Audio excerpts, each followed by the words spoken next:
Today, we're going to discuss the most important book of 2026, and it is not Alex Hormozy's Money Models. It is called The Preparation. We're going to discuss who it's for, what's in it, and one quibble I had with the book. Good, so I want to hear that.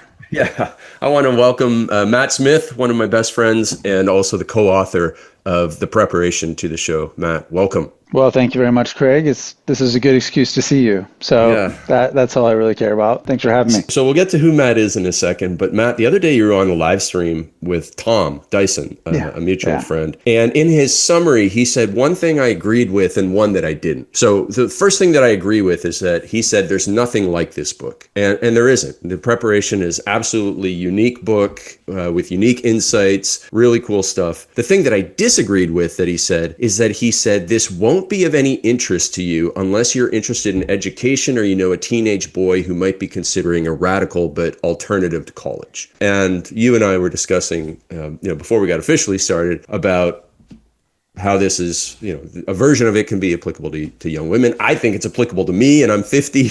I'm looking at doing some of the things that Max is doing at 20. And so also incorporating this with, our 3-year-old, even some of the lessons in there can be applicable to them. So I think that this is far more universal than anybody's kind of made it out to be so far. Yeah, no, I think you're right about that. And it wasn't as obvious to me until the book came out and I started talking to other people about it who had read it, because I was myopically focused on Max's challenge, my son, who was 17 when we started this project. And, didn't, because I'm a college dropout, didn't grow up under the propaganda of college is the key to success. So it wasn't in his bias. I really hope I didn't propagandize him one way or the other on it. But, for him, he didn't see that as his path. He like me, hated school, all that he had to do. So, but I could see a lot of anxiety and angst and like a fear and like just a lack of direction about what to do. And, this is a book that Doug tried to get me to write with him 12 years ago. It was the first time he mentioned it in a car ride between his house and Aspen and this restaurant for lunch. And he said, as Doug says things very vaguely sometimes, like, hey, Matt, I've been thinking about writing this book for a long time called The Renaissance Man. I wonder if you'd want to do it with me. And of course, I've heard Doug talk about writing books a lot. And he always referred to it as a lot of brain damage and you make no money. So this is in my mind when he's saying this. And I'm like, I love Doug. So I'm like, well, what's it about? And he said, well, the 3 most important verbs in the English language are be, do, and have. And I want the book to be about that. And I had no idea what he was talking about. And honest to God, it took me years to figure it out, what he meant. Because I would ask him, and he didn't give me any explanation that made sense. It was very vague still. So he asked me again several times over the course of the years, maybe once every 2 years at least. And I still had no interest in doing it until I found I had a problem. And my problem was the problem I care about the most was where my son and my daughter, where they are and what they're going to do. I want them to be fulfilled and successful. So it became a huge priority for me to try and figure it out. So I went back to Doug and said, let's try and flush this thing out. And Doug came back with basically a napkin's worth of content, which is a series of games, activities, and occupations, which he felt some combination thereof could turn someone into a Renaissance man. And that's what we started with. And my son has basically been our beta tester for the last 2 years in the program as we kind of co-developed it. And what we have today is very structured and, very specific about exactly what to do. But his first 9 months was a constant act of problem solving between he and I. And it was really good because I got to really understand, like this book would be useless, frankly, without that experience, because it'd be like most self-help kind of stuff where it's, hey, these are good ideas and they make you feel good. They might change your attitude a bit, but they don't give people what they really need, which is clear direction. I mean, a young person needs a path because right now they have 3 choices, really. Join the military, go to trade school, which Mike Rowe has, done a good job of promoting, over the last decade. And, probably it's more economically viable than colleges today.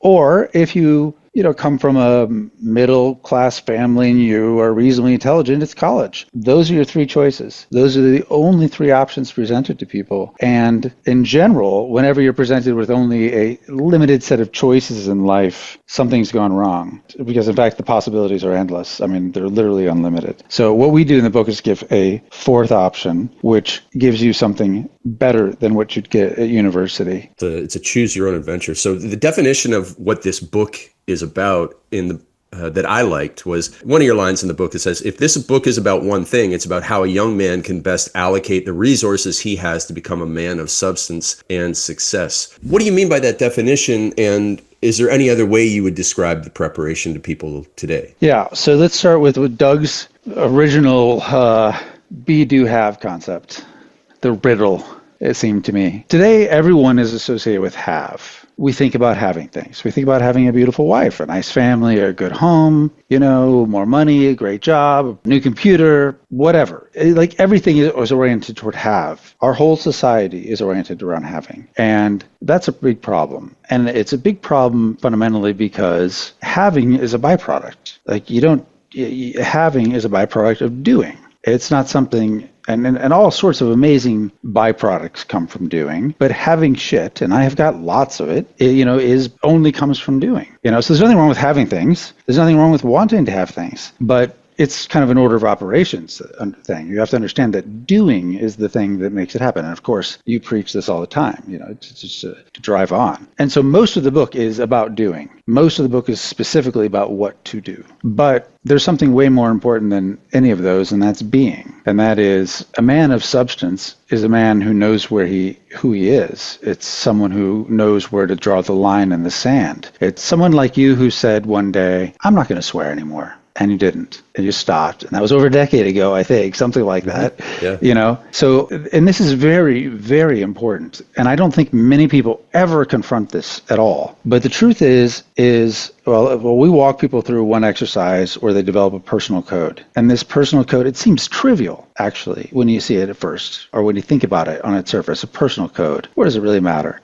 Well, there's three parts to it. Number one is a set of rules. Now, I hate rules of all kinds. I mean, I'm an anarchist type. However, I love rules that you create for yourself, that you apply, that you don't expect anyone else to apply. You don't hold that standard to anyone else. It's only for you. And these rules are basically designed around things that, just ask yourself the question, what are the things that I do that make me feel small? That when I do them, I feel small, maybe shame even, that I'm a little embarrassed by. And it could be things that most of them would be things that only you would know. Like people around you might have no idea, but you know these things. It could be things like when you lie. Like most people accept the fact that like real deceit is bad.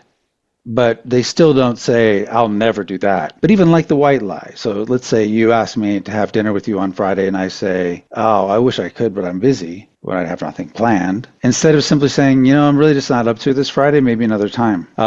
Deciding to not lie, for instance, just as one, if that's one of those things that makes you feel a little small when you lie, deciding not to do that anymore is really important. It could be that you have a bad habit. It could be that you drink too much. It could be really, really negative things like addictions and things like that. Or it could be the little things that you always show up late, but the things that make you feel small. The way that I would describe it, Matt, is the way when you take the path of least resistance in your life. Yes. And it. Well, yeah, and this is the key thing. What you're doing fundamentally is you're going with the flow. You are not you. You are fundamentally regulated by your environment. And this is the difference between an adult and a child, because a child basically just they are the victim of the sets of rules around them that they can get away with, essentially, right? And versus setting the rules for yourself. And I think that it's so critical because this is where self-esteem begins. It begins here because this is where the self begins. This is where you separate yourself from the going with the flow, from just basically reflecting those around you, the behavior of those around you. And this beachhead is the beginning of becoming. Just these simple rules. So I think so we have them do that. That's the first step. And this is a binary thing. People will know, did I lie or did I not lie? And again, these things are very, very personal. Only you know the things that make you feel small. So you come up with your own list for that. We give them some guidance on how to do it. The second part is we introduce them to virtue, which is basically I don't think people get exposed to it at all in today's society. I mean, everybody basically thinks that they're a good guy, but they don't really understand the virtues. And so we introduce them to the ancient virtues, the Greek and Roman virtues, which as part of society, not at all times during their existence, but as certainly among the greatest minds of the time, were the most important thing. And so we introduce them to all these virtues, and we say, some of these will call to you. Some of them will be, will not make, they won't matter to you. They won't jump out at you, but a few of them will. And so just, circle these things, circle those ones, and add those to the second part of your personal code. These are things that you aspire to. These are not things that you ever accomplish. This is unlike the binary rules. You could always be more courageous. You could always be more hospitable. All of the virtues are something that are constant things that you strive to become better at over time, and you practice. Which of the ones, when you were putting that together, stuck out, resonated with you the most, that are the virtues that you would choose for yourself? Well, I think harmony, dignity, courage, temperance. But I would say dignity was probably the most important one to me, because I can't do anything. I refuse to do anything that violates my sense of dignity. It's, for some reason, it just feels like at a guttural level, like a red line for me. So that was a huge one for me that really stuck out. But there's 17 that are listed there, 17, 18 that are listed there. And some will really call to people and others will not. And that's fine. I mean, there's something also about the way there's ones about the way you conduct yourself in society that are really related to those times, but they still apply. They still could potentially apply, and they may call to you. But whatever ones do call to you, write them down. Make them something you begin to think about in the way that you conduct yourself. And the final part of that, sorry, go ahead.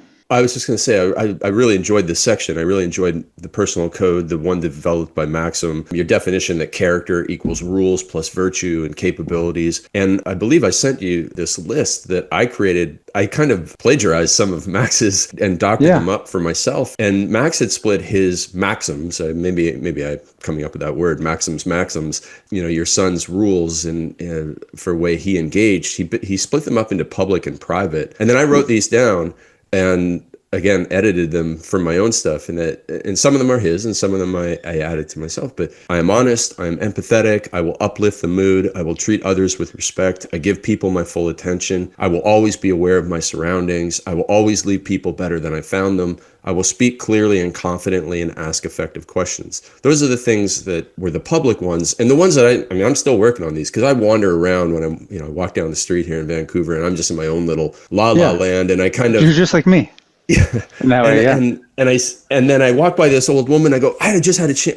2 seconds later, it hits me. It's like I had a chance to say good morning to her, and I didn't because I was so absorbed in my own thoughts. So I'm always kind of working on these things. Yeah, and I relay a personal story in there where I was actually at a Walmart going through the checkout line. This woman was kind of like throwing my stuff around, really kind of rude. I thought my first response was, "What the hell is her problem?" And then I thought about it for a second. I saw her name tag. It was Pam. And I said, "Pam, did I do something to upset you?" And it went down this road that you never would have expected. It turns out this lady, it was her last day of work. She was an elderly woman, who had this job. She really loved it. She loved working there, loved the employees that were working there. But she had twice violated the rules by trying to stop people from stealing from the store, and they'd had enough with her, and they told her just that morning that it was her last day. And I sat there, I listened to her talk, and at the end, if there wasn't a counter between us, I swear to God, we would have hugged. That's what she needed. And so you interpret people's reactions, and you get in this weird ego thing with people, and I really want to avoid that. So one of my public rules is that I treat people with respect and try and see them try and see it from their perspective so that because I don't want to have conflict with anybody. And oftentimes people are suffering and you have no idea.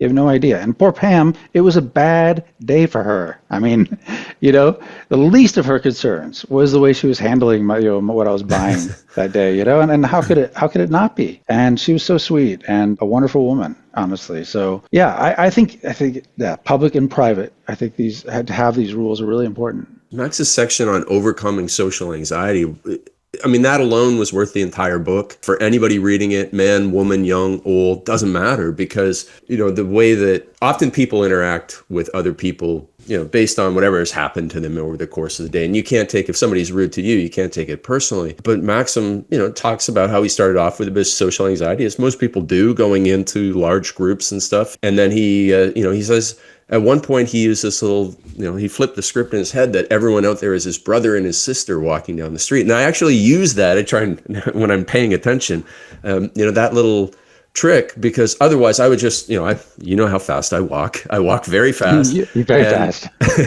And I'm trying to get where I'm going most of the time. And I walk to the gym every morning, and I want to try and get there as quickly as possible so I can get home. And I just need to slow down and maybe help somebody out. The other day I saw this 95-year-old woman offer to help a young woman who was shopping and saying, "Can I hold something for you?" And if this 95-year-old woman can do that, you can slow down and do that type of stuff too. So tell Maxim that made a big impact on me too. Well, and I gotta say, the social anxiety thing, if anything, I think he understates it in the book. It was devastating to him, how bad it was. I mean, he was truly fearful of interacting with others. I mean, really at all. I mean, and you got to understand, this is the COVID era too, where any of these things were made way worse by the isolation that was caused for these young people. And so for him, the first time he's going to do anything, he is, his hands are all clammy and he's having a really hard time and forcing himself through it. And it's gone now. I mean, I'd say it is gone. He does so many new things so often in uncomfortable environments, in Spanish, in a foreign country. It's amazing. I mean, it's inspiring to me, actually. He's conquered it at this stage. So we're going to get to the EMT stuff he's done, the wildfire fighting stuff, the fact that he has pilot's license, all this stuff in a second, but I've never actually properly introduced you in this episode. So give us a little who you are, where you are, because that's important to the context of this, and what you do, and even a little bit about Doug, because you mentioned Doug's name and Maxim as well. So I'm Craig's friend. We met, fortunately, when was that? 2009? I have a story about that I want when we come to the college part. And it was just a fortuitous meeting. And let's see, I basically I'm a college dropout. Because I'm basically unemployable, I spent my life building businesses. At one point, Craig and I were partners in Early to Rise, which is also kind of a weird thing how that ended up happening. The last business I started is a company called Royalty Exchange. Well, that's not really true. I've started things since then. Leave me alone in a room for too long, I ended up starting a business, I think. But Royalty Exchange was the last major one, which is a marketplace for music royalties, which Gary is running as the CEO right now. Gary, by the way, has his second baby on the way, which I'm quite proud of him for. Good news. And he's doing great. And I live in Uruguay on a regenerative cattle ranch, which is like a whole new world for me. And it's wonderful. I mean, we're in calving season now. And so there's life. There's so much life here. It's beautiful. We love it. A long way from Idaho. Iowa. Yeah, I mean, no one knows the difference. One has mountains, one has corn, one has potatoes, I guess. But a long way from Iowa. And, the thing is, let's see what else. Doug Casey. Doug Casey is a well-known and within a limited circle in finance and specifically within the resource sector. He's a legendary investor, and he's written, I don't know how many books, but he had his biggest bestseller was Crisis Investing, which he wrote I guess it would have been around 1980, and he was on the bestseller list for 13 weeks in a row. Sold tons of that book and became wildly popular because of it. And Doug is, as I said, well known as an economist and a speculator, but he's really a philosopher. So I have the great pleasure of speaking with him, 2 to 3 times a week. We do a podcast together called Doug Casey's Take, where I just try and my goal is to expose more of Doug to the world while we still can. He's 79 years old. His brain still operates on 10 cylinders while mine barely gets by on 4. But, he's getting up there in age. So, I want to expose his ideas to as much of the world as I can. So we also have a newsletter called Crisis Investing where we don't give people financial recommendations, specifically resource stocks. Yeah, work on the farm here. I'd say those are the big things. Work on the farm. And then you have Maxim, your son, who has been the co-author in this preparation. So one of the main messages of the book, the elephant in the room, is college. And one of the things you said reminded me of when we met. So there's a simple line in your book that says college prolongs childhood. And I'll let you explain it in a second, but I believe when we met, it was in Fort Lauderdale we might have met at a different one before that. And then we had another meeting in our mastermind group in Fort Lauderdale, and we were at the Hard Rock Hotel. And it was the first week of January, which is when they have the college football stuff going on. And that was when Tim Tebow was, the main guy in college football. And I remember walking around I was walking from the meeting room to my hotel room, and I had to go through the casino. And you see all these grown men with Tim Tebow shirts on and worshiping this 19-year-old guy playing college football. And it was like, that's an icky feeling to me, seeing that type of thing. And, that's one aspect of college, that people just, remain in their childhood of it. But you mentioned in the book that, now it's 4 years and it could be $140,000 to $250,000. Like, that's insane, because for me, tuition in 1994 when I started was maybe like $7,500. And yeah. Well, it's changed a lot. I mean, the growth it's gotten completely out of hand in the U.S. I mean, the prices are astonishing. And if you really do a baseline median calculation, which includes the opportunity costs of lost income that you would get doing flipping burgers even during that time period, the median cost of that is around $300,000. So this includes the sum debt you would take out, the debt service that would require, $300,000. Now that is the average net worth of the median American family. It's insane. It's insane. Now the question is, if it did its job, where it truly prepared young men and women for the future, then perhaps it's a good trade. Perhaps. But it's clearly failing at that. I mean, I know many people that are in their early 30s and 20s who are lost. Even if they've got a job, and a lot of them don't. Well, one of the things it's interesting to do is go to Whole Foods and ask people about their education. And you'll find many people there with master's degrees. Many of the employees at Whole Foods have master's degrees from a university and huge amounts of debt. Like, that is not preparing someone for the future if the best you can do is Whole Foods. So that's, and that's only part of preparing someone for the future. Even the promise of these things, of these 3 options, the military, trade school, and college, is that they make you fundamentally, the goal is to make you economically independent. That you are hireable, can get a job, and can then pay your rent, and hopefully earn enough money you can go on a vacation, and have some extra goodies. But so they're failing at that these days because of the huge student loan debt burden that's there. They're failing in that. But also, for some reason, they prioritize only one limited form of independence, financial independence. And they don't, and that is, again, it's like a have.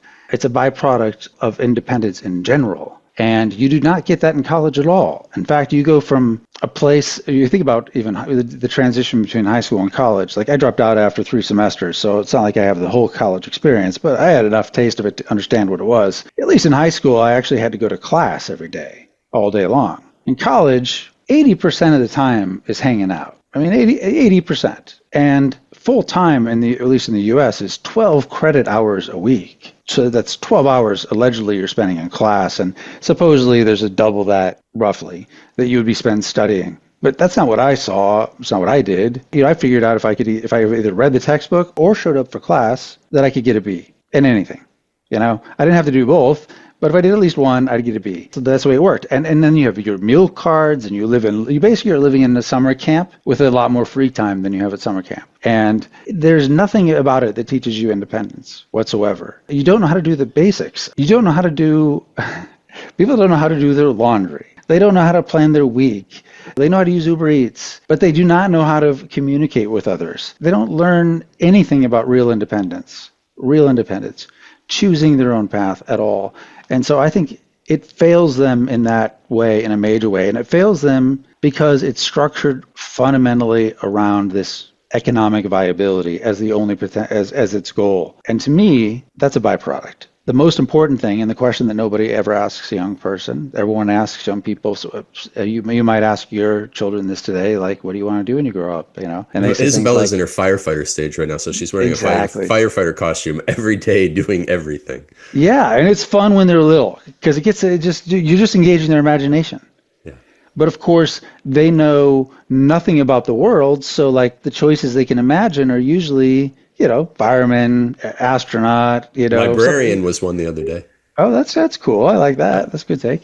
But, so we still ask that question of young men when they are college age. But the question is a little harsher. It's not about engaging their imagination. It's about, what are you going to do when you grow up? Meaning, who are you going to work for and how are you going to pay for yourself? That is the wrong question to ask a young man, because that is one of the least inspiring things for a young man to hear. The right question that you should ask them, the question that really only actually matters to all of us at whatever age you are, I'm talking about men now, and I'm not saying it only applies to men, I'm talking about men, is what kind of man do you want to become? What kind of man do you want to become?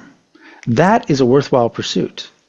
That is a thing that inspires, even the most disengaged young man you might find out there. Like people look at the younger generation and they go, oh, they're such a disaster. They're always on their phones. Well, listen, being on your phone is one of the only approved social activities that they get to do, because there are so many rules and regulations that guide their actions. And so we complain about it, but like literally whatever they do, they get in trouble for. They're not allowed to do. They're not allowed to go play outside alone. I mean, Child Protective Services can be called on them at 13 years old by walking a quarter mile to the park. It happened to me, so with my kids.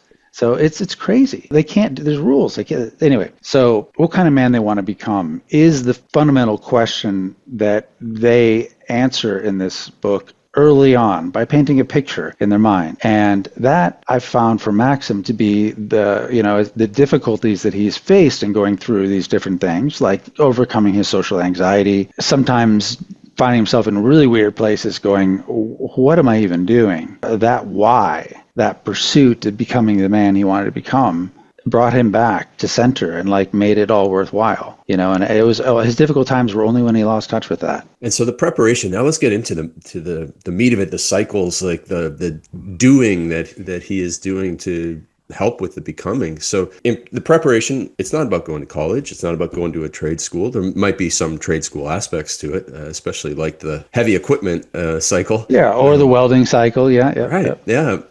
So I was exposed to a lot of this growing up on the farm. My dad would throw in a welding gear. Sometimes he wouldn't even put the mask on because he's crazy, and driving tractors and moving heavy equipment and stuff like that. So I kind of grew up with a bit of preparation, but never went fully into it. So walk us through the structured component of this that has so dramatically transformed Maxim from that, late stages boy into the man that, he's much more of a man than most people that I know. Yeah. And in the last 2 years, it happened. Somehow he went from a boy to a man. I'm not sure exactly what point it was, but I wish I could identify it exactly when this change occurred, but it did occur. Well, so the cycles basically, we're trying to model, because we're presenting this as an alternative to college. So we're using the theoretical 4 years that you would attend college, although only 41% of the people actually do graduate in 4 years. So we're using 4 years. We break it up into quarters, which we call cycles. And each cycle has several different components. One, the major one is what we call the anchor activity. This is the pretty intensive hands-on experience part of it where you definitely get your hands dirty and where it's intense learning. okay, by hands-on doing. The second part. So what are some examples of that one? Okay, so examples of that would be going to a welding school. Okay, now if you went to a through traditional process, it's very union controlled and it's very difficult. But there are places you can go to actually learn just how to do it necessarily, to get into the union and pursue it as a career. Welding is one of them. And I'll say a lot of these start off as very basic things around how to shape the world around you. So it starts off very real and practical. And a lot of them are designed to be things that in and of themselves are economically valuable. So that if somebody wanted to, they could pursue those things as a career. They could accomplish the economic viability promise of the three other options with these anchor activities. But so one of them is welding. The EMT training. And EMT was the second one that Max did, which is really great. I mean, the difference in him in simply knowing that if he encounters a unfortunate emergency situation, that he has the skill to address it correctly, that he knows what to do when there's a problem like that, is remarkable for a young man to have. Because most men, you have to understand, they go through college, and by the end of college, they still don't know how to do anything. Our generation and younger are not like our fathers, who would rebuild cars and they would, weld all the time, and they had all of this wide variety of ways that they could actually shape the world around them. That's been lost. Certainly it wasn't part of my, it wasn't something that I can do effectively, all of these things, because it just wasn't what we were told we ought to be doing. We were told that was a waste of time for us to do those things, to understand any of these things. They were looked down on. They were looked down. There was shame associated with it. The film was a failure. Like, you could do better than this. So there's EMT, there's welding, there's one where you go to the Shelter Institute in Maine and you learn to design and build a home in 3 weeks. It's amazing. It's an amazing school. They have an amazing program. There's one called Heavy Now, where you do learn to operate all the heavy machinery and get certified on it. Bulldozer, backhoes, front loaders. I mean, all those things, which that's, again, an in-demand skill, which you could turn into a career if you chose to. There's one that he did earlier this year, actually. It's a sailing one. He'd never done any sailing before, had no exposure to it whatsoever. But he was totally thrown in the deep end, where he did high latitude here in the southern hemisphere, sailing in and around the Falkland Islands, and then through the Strait of Magellan. It was quite a challenge for him, and quite a great experience for him in doing that. And he is now a qualified crewman to work on a sailboat, anywhere in the world. So again, he has that. It's stacked. He's 30 hours into getting his pilot's lessons right now. It's been slightly interrupted because he did some of his hours in the U.S. and he's doing some of them here in Uruguay, which, at first he was, he was like, yeah, I'm not sure. It's weird. It's because it's totally different. And I said, no, but the differences are good, right? You're still learning to fly the plane. Yeah, there's a lot of Spanish happening, but, you're making progress that way. So there's that. And then it does go into things that are more abstract. And these are the things that, maybe there's more income opportunities associated with it. Things like the entrepreneurship cycle is his next one he's doing. And what he's chosen for his entrepreneurship cycle is actually, because he happens to be here right now, we're surrounded by agriculture, is he's launching a precision drone-based agricultural business where it's actually amazing what you can do with these drones, where they do this multi-spectral analysis of the land, and they can identify areas that are low in nitrogen, or where there's not enough basically biomass, so you might need seeds in these targeted areas. And then there's another drone, much larger, that actually will deliver specifically just what's needed to just those specific places. And the cost savings of it are tremendous for the farmer. I think it could be a gigantic business here, actually. I think it could be huge.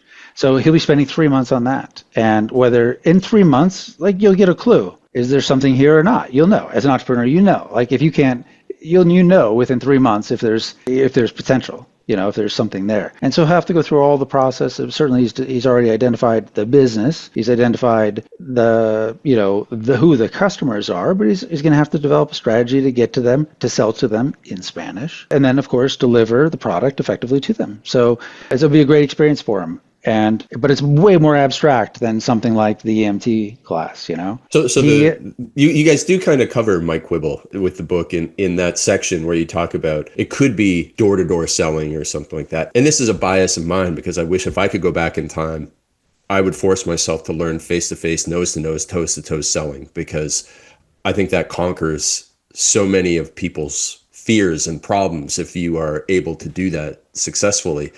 And so I wish there would have been a cycle devoted specifically to that, because I think it is so, it's not just an actual skill you're developing, it is a being, a doing, a having kind of skill set. So that was like my one thing if I was going to. Well, no, and obviously I think selling is one of the most useful things you could possibly skills you could ever acquire. Certainly the repetition of like door-to-door type sales is really good. It's just not as common today. There aren't the opportunities to do that today in the same way there once was.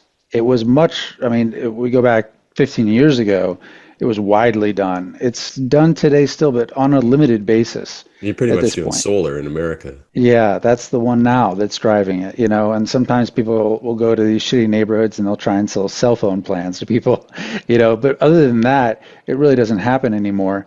But the truth is, in the entrepreneurship cycle, you're selling. You will be selling, and you will have to come, face to face with people to do that. The other thing, because to address that fear, of overcoming and actually having to engage with people, I think that is covered by this constant new experience, constant new people, constant different environment, always feeling stupid when you're stepping into a new skill for the first time. Oh, so I just when I read the EMT one, because it's actually of an interest to me, now that we have the kids, we've done baby CPR, but even in first aid, in addition to all the stuff I've done in the past. But I just remember back to university going to weekend CPR classes and the social anxiety I would have and the feeling of stupidity. And, it sucks, but it's, you need to lean into that. You have to lean into it. And he got, and it really, this process, the repeated doing it over and over again, every 3 months, it's a new thing. It's basically disappeared in him. It just doesn't exist. If it exists, it's totally not visible to me. And I'm very in tune with his psychological state. I can't see it. I feel it more than he does. Definitely at this stage. And so one of the things that you talk about in the book, which has served you well, is skill stacking. And Scott Adams has written books about this. And you've often mentioned the phrase expert generalist to me as, someone who succeeds in business. What is skill stacking, and why is that so important to not only young men, but people of every age? Well, there's a great quote, which we mentioned just the tip of the iceberg of the quote in the book by Robert Heinlein, who was a great sci-fi author. He says, specialization is for insects. And the longer quote goes on to say something like, I can't recall off the top of my head, a man ought to be able to change a diaper, slaughter a hog, blah, blah, blah. It goes through a whole bunch of things. There's a wide range of capabilities that a man ought to have. And the truth is that most people in our economy today are incentivized to specialize in something. You think about doctors, for instance. The money's only made, if you can get down this really narrow specialization. The problem with that is that, you've heard how oftentimes the great inventions, the great innovations in science come from people who are not studying that field forever, who came into it from the outside because they had a totally different perspective about it, and they could see the problem in a new way that allowed them to connect the dots and create something totally new that the people that were the experts were totally blind to. And this is the way that really everything works. There's, one, we refer to another sci-fi book in here where there's this character who was called a Nexialist, who was on the Space Beagle, and essentially his job was to be the generalist, while everyone else was a deep down expert in whatever field there was. But he was the guy, and in the book, he ends up being the guy who saves the day many times over and over again because he's able to see everything from the bigger picture. He's able to see how things connect, and so he's able to come up with MacGyver-type solutions to virtually all the problems that they experience. That's a great example, MacGyver. It really is. And so MacGyver was a Renaissance man. Absolutely. The Renaissance man is the person who understands everything and therefore is able to connect dots in a way that the specialist isn't, and he knows, therefore has greater opportunities. He knows and can do. And that's there's a little bit of a difference between, like, a polymath is one who knows a lot, is like lots of knowledge, but doesn't know, has little actual physical engagement with reality. The Renaissance man is active in shaping the world around them. It has a set of skills and to go along with that deep knowledge that allow them to do a whole set of unique things in the world. Yeah, and so as we kind of run out of time here, like as I'm reading this book, I'm like, there's no reason why I can't do some of this on my own right now. Again, the EMT thing is, we got 3 kids, like our entire job, 1, 2, and 3. That's how old they are, and our entire day is essentially, not only keeping them educated and entertained, but keeping them alive. And every single day, they always seem to come like, a hair's breadth away from injury. Oh man, yes. Just not last night, but the night before, I was putting the 2 girls to bed, and the one decides to climb up on the bed. And sure, she falls. Fortunately, she's only 20 pounds, so it didn't really hurt her or anything. But it's just always every single day, and I know I'm going to need to use that stuff. So they've inspired me to get going. But then even on the cooking cycle, like we can be doing that in the house right now, and doing all of these things and exposing our kids to a different mindset. Obviously, we're always going to be homeschooling our kids and not putting them into the regular education system. Smart move. And so, like I was telling you before, the 3-year-old's bilingual already, and she loves to cook. And yesterday was drawing day and all this sort of stuff. So it gets me excited to remind myself that the learning never stops, and also that there's so many things out there that will benefit you in ways that you don't really expect. Yeah, and I mean, I feel the same way about it. Believe me, I'm inspired by watching Max. Actually, legitimately inspired by it. But then within the book, I see all of these things that I want to do too. That I'm like, and both Doug and I completely agree. And I would say every single person I have spoken to who read the book has said, "I wish I'd done this instead." I mean, you haven't said that yet, but I'm telling you, all of them have said that to me.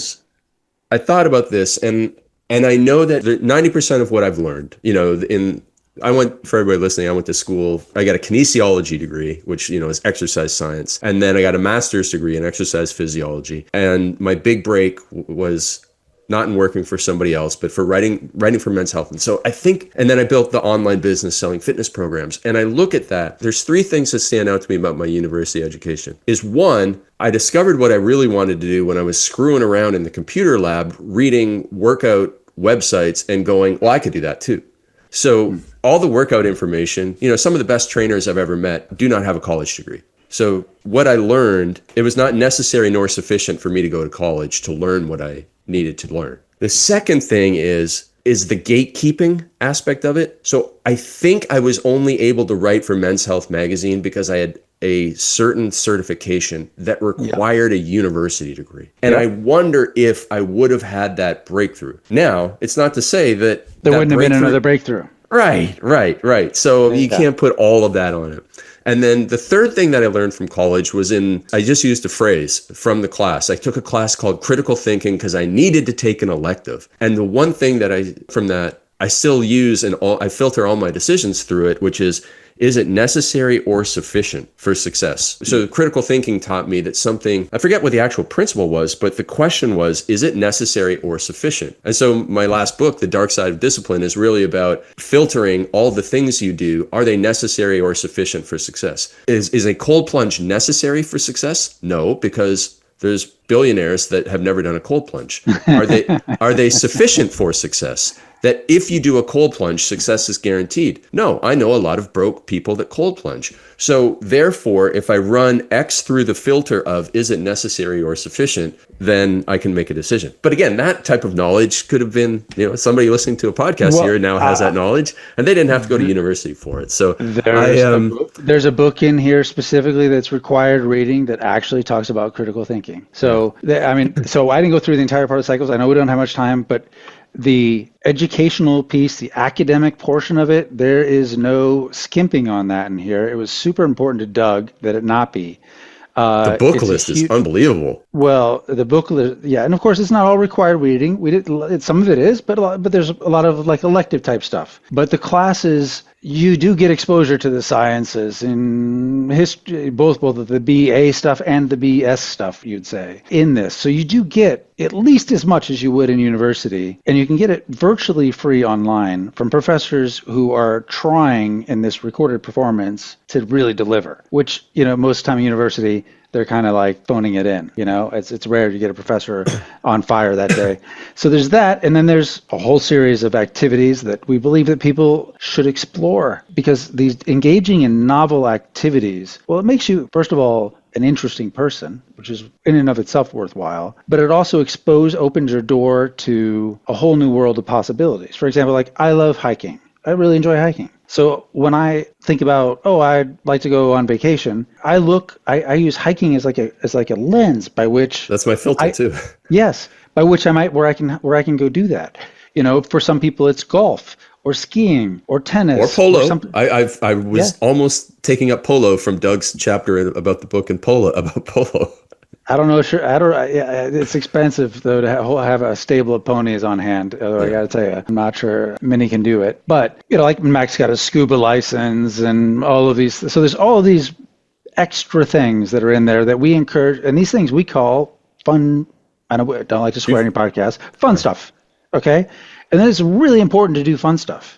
I like riding motorcycles. Especially the dual sport where it's on road, off road, and that's a lot of fun for me. And I'm grateful I learned to do that when I was young, because it's been a great skill for me to have as I've gotten older. Skiing, it's one of these things that, like, when you can do it, it actually opens up new doors to you. Like you end up going to places you wouldn't have gone to, being with people you wouldn't have been with, and doing things you wouldn't have done otherwise. My father-in-law, he had this place at Whistler Mountain here. He bought it at a steal because he's the type of person who strikes up a conversation with anybody. So he's skiing at Whistler, strikes up a conversation with this nice lady in the gondola. The next thing you know, he's buying her house, which is like it's literally ski in, ski out at Whistler. Oh, wow. And he just sold it last year for a great deal. Shocking number. Yeah. Right.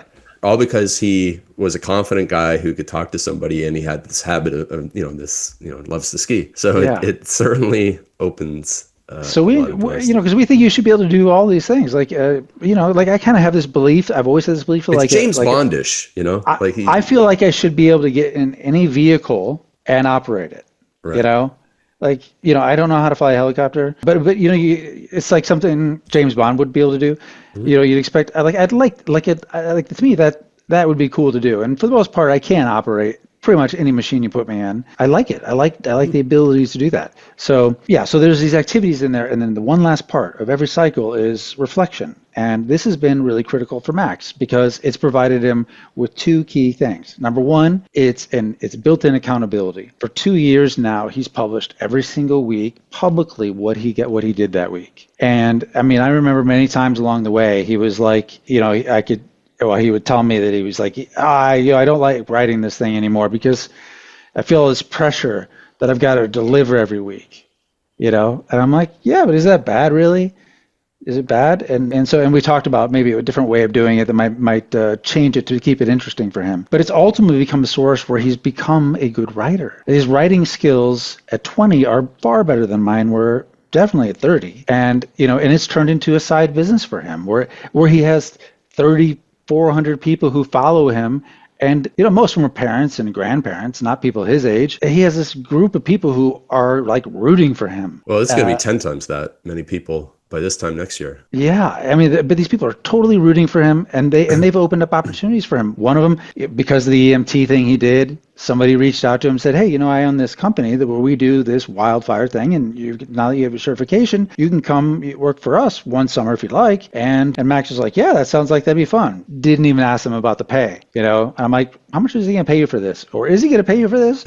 And it turns out they pay $600 a day. So it's been remarkable for him to finance his way through the program, doing that. He worked, on a geophysics crew for a couple of weeks. He's also delivered pizzas and worked at Office Depot and things like that to finance a program. But the truth is that you can actually work your way through this. You don't need, unlike college, where you either need parents that are going to put out a ton of money for you or you're going to take on debt, you can actually work your way through this. So the reflection thing is super important because if I reflect back on college, I realized that it was more of a net negative than it was a positive for me because, I was 25 when I was done school. You look at people today, especially in America, you should be done and out by 21, 22 and earning money with whatever skills you've built. So a lot of bad habits, and I remained that child longer because college, prolonged my childhood. How could you not? How could you not? And you know what the problem is? That was then. It's a different situation today. Yeah. There are two other problems. I know we're running out of time. I could talk forever, especially with you. But two other things that are different now. Number one, the university system has degraded quite substantially since you and I went to college. And that's become, I talked to James Altucher the other day. James Altucher famously wrote this anti-college post, and he's super educated. I mean, went to the best schools for computer science. And he came out with this famous essay way back in 2009 or 10, like 7 reasons to skip college. And he got lots of hate about it then. But he was right then, and he's right today. Because basically, when he graduated, he had to immediately take remedial classes because even though he went to the best college and the best master's program for computer science, as soon as he got in the job, he had to immediately take remedial classes. But this, again, a long time ago then, right? So things have degraded since then. The debt burden is totally different today than it was then. And then the third thing is that the world is changing. I mean, we are on the cusp of something that is different than we have the context to understand with AI. It really, even if the full promise of AI isn't realized, the fact is that because the vast majority of, let's say, 55% of the American workforce is white collar at this stage. These white collar jobs are all highly specialized, okay? The downside of that for those people who have those jobs is when a white collar job is essentially moving information one way or another, and it's highly specialized, even relatively low-grade AI can do that job. So a lot of the lower level tier jobs especially immediately become at risk of extinction in the near term. And that's where the college graduates start. So that's a real problem. Specialization, us being so specialized, is ideal for AI. It really is. So that's a gigantic problem. In 10 years from now, the idea of, so one metaphor, in 1870, the most secure, the most obvious job you could have would be a small-scale farmer. Your family owns a farm. Because you were rich. If not rich, you could survive anything. You were independent. You didn't worry. You had great hopes about the future. You felt very secure and stable. And that was the beginning of the Industrial Revolution in America. That entire period lasted about 60 years. But by the time 1900 rolled around, half of the farmers were gone. These people walked off their farms and were driven into cities to pick up basic labor in factories. I believe that the white-collar job today is the equivalent of the small-scale farmer in 1870. And the biggest difference between now and then is that this change will not occur over 60 years. It will occur over 15. Maybe 30, but I bet it's going to be a lot more like 15. And so if you are... I think 15 is like even a long time for it. I know it can come way faster than that, but I think there's social pressure that's going to kind of hold that it's going to be fighting against. If the technology were able to run free completely, it would be faster. But I think there will be social resistance to it that will slow it down a bit in terms of taking over the workforce. So if you study anything that's offered in college, anything that's specialized, and you don't have any real hands-on experience with shaping the world around you, understanding how to identify problems and solve problems as an expert generalist would, I think that the future is quite bleak. It's already bleak because of the debt situation, but I think it's only going to get worse. And so we have a chapter in here about future-proofing yourself, and I think this is absolutely critical to the whole thing. But even if that didn't exist, the whole point of the whole thing is that young men are lost today. You hear young men today complain constantly about young women and them having these crazy ideas and being super woke and not wanting. Listen, the problem is the men. The men are not men. They don't know how to do anything. They don't know how to do anything. They have not done anything, and they are nothing. They have not separated themselves by simply identifying their personal code and separating themselves from the hordes of people around them. And I think that when men become men, women are not a problem, that women will adjust. So I blame the men for the problems that the men complain about today. No, this is great, Matt. And so the best place to find the preparation is on Amazon, or do you guys have another site for it? No, we just did it on Amazon only. Otherwise, it's we are somehow shipping out copies, and it wouldn't be impossible from Uruguay. Yeah, and the Amazon machine is amazing that they've built. It is. It really is. So everyone, when you go and you buy the preparation by Matt Smith, Maxim Smith, and Doug Casey on Amazon, do yourself a favor and get the hard copy. It's a little more expensive, but it's absolutely it's a lot more expensive. It's a lot more expensive. It is. It's $100. Right. It's $100. But it's $100 well spent.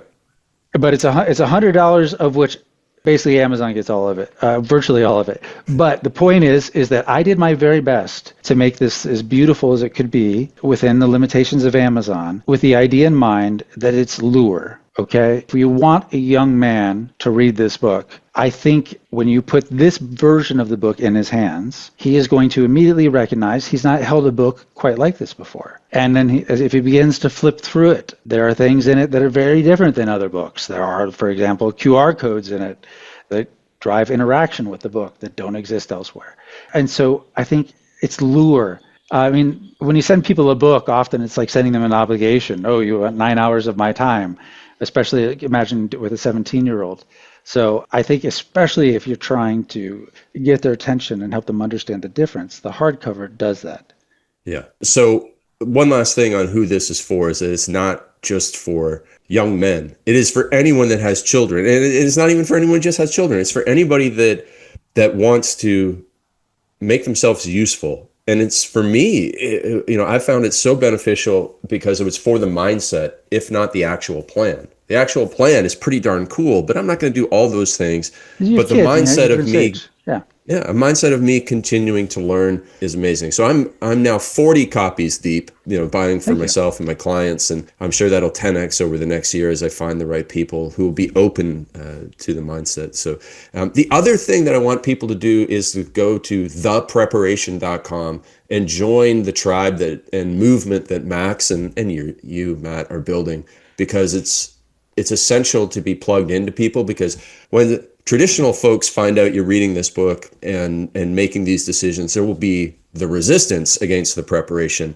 and you need that tribe to overcome it. So is there anything else you want to say about the preparation.com and the groups and stuff? Let me say that my hope is that what Max did for his accountability and for his writing is that when he got started on Substack and he got started publishing. And I see the preparation as a place where I can show off the work of other people, to try and give more social proof to others and allow them to connect with one another over time. The people who are basically picking it up and running with it. That's the idea with it. And it is a lonely road. And it was something that for Max, there were points in it where, I got a call from his mother, my sister, my brother, all worried about Max within the first 6 months. I go, what is he doing? Is he okay? They all what specifically was their concern, that he wasn't in college or that he was at one of these? They couldn't understand what he was doing. This is because this is was so foreign, and he would try and explain it, but it's still we were still working with a thumbnail sketch. Mm-hmm. But they were just worried about where he was going, and he was going these places alone. He was 18 years old. I don't know why you'd be worried. I trust my son. I raised him to be Alexander independent. the Great conquered nations under 18. So at 13, the kid was a badass. So we have way too low expectations of young people, and it holds them back, and it squashes their dreams. And so allowing them to, it's through a process of helping them become more and more independent over time as they can handle it. But anyway, so they were all worried. And I warned him about this in advance. I said, your peers are going to think you're making a big mistake. And, you're going to, because of that, you're going to have doubts. And I only knew this because as an entrepreneur, that's how it always is. Like, everybody looks at what you're doing and they think it's a failure until it's a success. It's not like you're doing the same thing every day, building. It's a gradual line, 10-year success story, that kind of thing. And for 7 of those years, everybody doesn't understand what you're doing. They think you're wasting your time. And then it becomes obvious to everybody. And I got to tell you, his mother, his aunt, his grandmother, his uncle are so proud of him today. Josh, my older brother, told me, he said, I'm honestly impressed by Maxim. Because Max just randomly called him, because this is the kind of thing a responsible person does, which I wouldn't expect your typical 18-year-old to check in with his uncle just to see how he's doing. Just called him out of the blue. And he had a conversation with him, and he's like, he's so mature. And he's He's so put together, and like he's like the man on a mission. It's incredible. Wow. So anyway, but it was not obvious at first. And so we're asking people to do things. We're asking people to swim against the tide. And swimming against the tide is hard. But it is, I have to say, I don't know anyone who is successful by the way that people would traditionally measure it, who followed a traditional path. I really don't know anyone that way. I'm sure they're out there, but I don't know them. Everyone I know, they went it's like this weird, bizarre route, you included, and that's how it works. That's actually the way the world works. And so the first part of the book is us dispelling these myths about actually how the world works. But anyway, I could talk forever about the book. I think it's the most important thing I've ever done. I really do, because I think it can help the most people, and I think it could be better. We'll do a second edition. I'll get a copy editor next time. But you see these young men who are lost. They're everywhere. They're not only 17 or 18. They're 30 or older, and they need help, and no one's going to give it to them. No one has any sympathy for them, and an understanding that basically they have no role models and no reasonable direction and no worthy cause to pursue. And this gives them that. No, it's fantastic. So everybody get the preparation on Amazon and join the movement. Matt, thank you so much for your time. Till we meet again. My pleasure, buddy. I hope soon. I hope so.